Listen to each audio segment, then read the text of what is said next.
Cada vez que la chica sacaba a pasear a su perro, un gato se unía al grupo. Al felino le encantaba caminar junto al perro, como si eso le permitiera sentir que también tenía un dueño.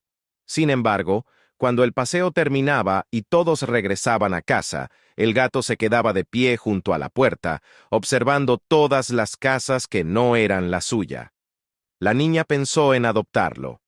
Por más que lo intentó, el gato nunca aceptó su oferta. Con el tiempo, descubrió que el gato había pertenecido a un vecino que se mudó. El gato volvía a la vivienda vacía y se acurrucaba en la cama de su antiguo dueño, como si esperara su regreso. El gato no solo caminaba junto al perro, en realidad lo estaba cuidando.